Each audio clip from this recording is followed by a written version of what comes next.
သီလဆိုတာအစွမ်းထက်တဲ့သီလရှိတယ်အစွမ်းမထက်တဲ့သီလရှိတယ်အစွမ်းမထက်တဲ့သီလဆိုတာတစ်ကျုပ်ရဲ့သီလမျိုးပေါ့နော်တစ်ကျုပ်ရဲ့သီလဆိုတာတစ်ကျုပ်တစ်ကောင်က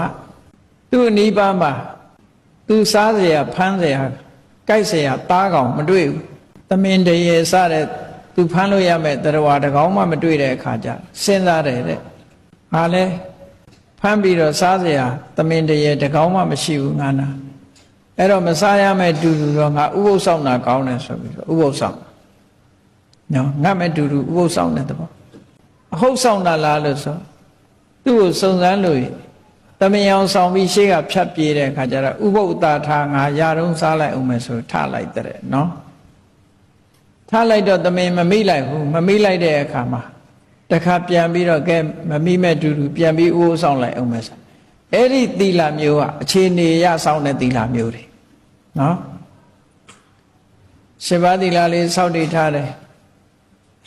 ဒီနေ့ဗိုက်စားတယ်လေးနာထားတယ်ဥပုသ်ချလိုက်အောင်ပါပဲဆိုချထားတယ်ဆုံးကားတိအောင်မလိုက်တော့ဘူးဒီဥပုသ်ကနော်၅ပါးသီလလေးလေဒီလိုပဲအသက်တဲ့တန်မိုးထားပြီးတော့၅ပါးသီလစောင့်မယ်လို့ဒီလိုမဟုတ်ဘဲနဲ့သူများအသက်သတ်เสียမကြုံလို့ရှင်ရှောင်လိုက်အောင်မယ်သူများဥစ္စာလည်းမတွေ့သေးဘူးဆိုမယူသေးပဲရှောင်လိုက်အောင်မယ်ဆိုတဲ့အဲ့ဒီလိုအခြေအနေရရှောင်နေတာတွေ့ပြီဆိုရင်တော့နောင်မရောင်ရဆိုတဲ့ဥပုသ်မျိုးကဒါဒေါရရှသီလလို့မခေါ်ဘူးတဲ့ဒေါရရှသီလဆိုတာနိဗ္ဗာန်ရောက်သည့်တိုင်အောင်သယ်ဆောင်သွားနိုင်တဲ့သီလမျိုးနိဗ္ဗာန်ရောက်သည့်တိုင်အောင်ပို့ဆောင်သွားနိုင်အောင်အစွမ်းထက်တဲ့သီလမျိုးဆိုဘယ်လိုကိစ္စနဲ့မှမလဲဘူးနော်ဘယ်လိုကိစ္စနဲ့မှမလဲပဲနဲ့အစွမ်းထက်တဲ့ကိုချင်းသီလမျိုးကိုဒီလိုဆိုလို့လေအဲ့ဒါလို့အစွမ်းထက်တဲ့ခိုင်မာတဲ့ကိုချင်းသီလရှိတဲ့ပုဂ္ဂိုလ်မျိုးကိုပေါင်းတဲ့ဆက်ဆံမှာအချိန်ခါအားလျော်စွာ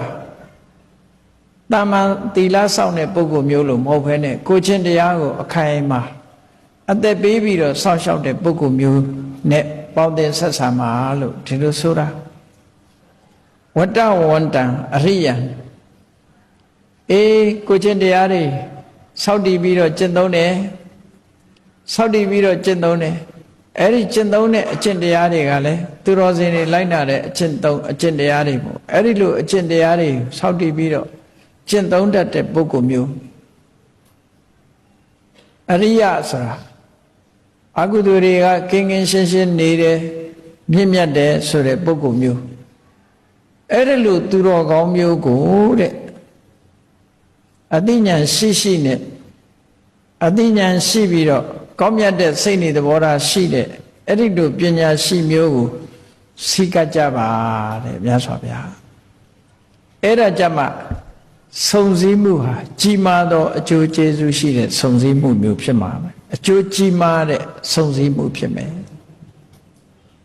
ပုဂ္ဂိုလ်တရားကိုစုံစည်းလို့ကောင်းကျိုးချမ်းသာတွေရနိုင်တယ်ဆိုတာအခုလိုပုဂ္ဂိုလ်မျိုးနဲ့စုံစည်းအောင်ကြိုးစားရမယ်ဒီလိုဆိုတာမြတ်စွာဘုရား